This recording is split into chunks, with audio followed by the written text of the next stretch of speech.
This channel does not promote any violent, harmful, or illegal activities. All content provided by this channel is meant for an educational purpose only. Top quality और consistent performance के लिए सिर्फ silver pump नाम याद रखना। মুখ্যমন্ত্রী যেটা বলেছেন তার উপর দাঁড়িয়ে এখানে এই নিয়ে কোনো মন্তব্য করা যায় না, বা উনি যেটা বলেছেন তিনি একদম ঠিক কথা বলেছেন যে ভারতীয় জনতা পার্টি সব দিক থেকে তাদের বিরুদ্ধে গাদা গাদা দুর্নীতির অভিযোগ, তাদের বিরুদ্ধে সাম্প্রদায়িক ভেদাভেদকরণের অভিযোগ, তাদের বিরুদ্ধে অপশাসনের অভিযোগ, তাদের বিরুদ্ধে তদন্ত বা কর্তব্যে পক্ষপাত দুষ্ট এবং গাফিলতি সবের অভিযোগ আছে। দেখলেন না, ডবল ইঞ্জিন সরকার, প্লেন ভেঙে পড়ে গেল, মেনটেন্যান্সে গণ্ডগোল, সেটা কাটতে না কাটতে হেলিকপ্টার কোথাও জরুরি অবতরণ করছে, কোথাও আবার ক্র্যাশ করছে যাত্রীসহ, সেটা করতে না করতে মহারাষ্ট্রের পুনেতে নদীর উপর সেতু ভেঙে পড়ল।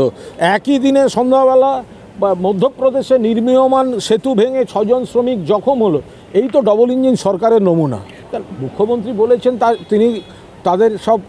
তিনি একজন অভিজ্ঞ রাজনীতিবিদ, কে কোথায় কতটুকু কার দৌড় সেগুলো তো মুখ্যমন্ত্রী জানেন বলেই বলেছেন। কোনো প্রশ্নের মুখে পড়েছে বলে না। কেউ কোনো মামলা করলে স্বভাবতই কোর্ট খুব রুটিনভাবে যার বিরুদ্ধে মামলা বা যাদের দিকে মামলা তাদের তরফের বক্তব্য জানতে চায়। এখন কোনো সময় আপনাদের ভাষায় হয়ে যায় প্রশ্নের মুখে অমুক, আর এটা রুটিন। আমি যদি কারোর বিরুদ্ধে আপনার বিরুদ্ধে মামলা করি, হাইকোর্ট আপনার কাছে বলবে যে আপনার কি বক্তব্য জানান, তার মানে কি আপনি প্রশ্নের মুখে বললেন।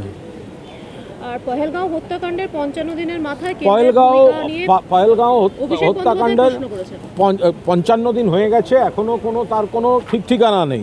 সেখানে 5 দফা প্রশ্ন আমাদের সর্বভারতীয় সাধারণ সম্পাদক অভিষেক বন্দ্যোপাধ্যায় তিনি তুলে ধরেছেন। এক হচ্ছে যে এটা হলো কি করে, এই নেগলিজেন্সটা, মানে এই যে সীমান্ত পার হয়ে এসে মেরে দিয়ে গেল, এটা কি করে সম্ভব। 1, 2 আইবি ইন্টেলিজেন্স ব্যুরো তার শীর্ষ পদে থাকা ব্যক্তিকে 1 বছর আগে এক্সটেনশন দেওয়া হয়েছে। আরে যাদের অ্যাকাউন্টেবিলিটি নিয়ে প্রশ্ন করার কথা তাদের অ্যাওয়ার্ড দেওয়া হচ্ছে। কোন কারণ, কত বড় যোগ্য যে যাকে এক্সটেনশন দেওয়া হলো এবং তারপরে এই ঘটনা ঘটলো। তৃতীয় প্রশ্ন যে এই যে জঙ্গিরা এসে ঢুকলো, তবে তারা গেল কোথায়? তারা ধরা পড়েছে না পড়েনি? মারা গেছে না মারা যায়নি? পাকিস্তানে ফিরে গেছে না ভারতবর্ষে রয়ে গেছে?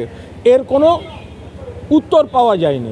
এইটাই তো প্রশ্ন যে এই যে জঙ্গিরা এরা কি পাকিস্তানে ফিরে গেল নাকি পাকিস্তানের বাইরে এখনও ভারতবর্ষের মধ্যে রয়েছে? এটা কি প্রশ্ন নয়? অভিষেক বন্দ্যোপাধ্যায় প্রথম ব্যক্তি যিনি টুইট করেছিলেন, এক্সে পোস্ট করেছিলেন, পাকিস্তান অকুপায়েড কাশ্মীর, কেন সেটা নিয়ে কথা বলা হচ্ছে না? যখন গোটা দেশ কেন্দ্রীয় সরকারের পাশে দাঁড়িয়েছে, যখন গোটা দেশ সেনাবাহিনীর পাশে দাঁড়িয়েছে, যখন সব দল মত আমরা ভুলে গিয়ে, রাজনীতি ভুলে গিয়ে বলছি ভারতীয় জওয়ান তোমরা তোমাদের কাজ করো, তখন কেন পিওকে উদ্ধার করা হলো না? কেন পিওকে নিয়ে কথা হচ্ছে না? কেন ওই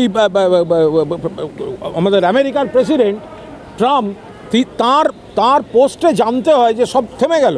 এটা কোনো কাজের কথা? এই প্রশ্নটা তো শুনতে হবে যে নরেন্দ্র মোদী এত বছর ধরে যে যতগুলো দেশে ঘুরেছেন, আজকে যখন এই আতঙ্কবাদের বিরুদ্ধে লড়াই, কটা দেশ ভারতের পাশে দাঁড়িয়ে বিবৃতি দিল, তাহলে উনি ঘুরে বেড়ালেন কেন?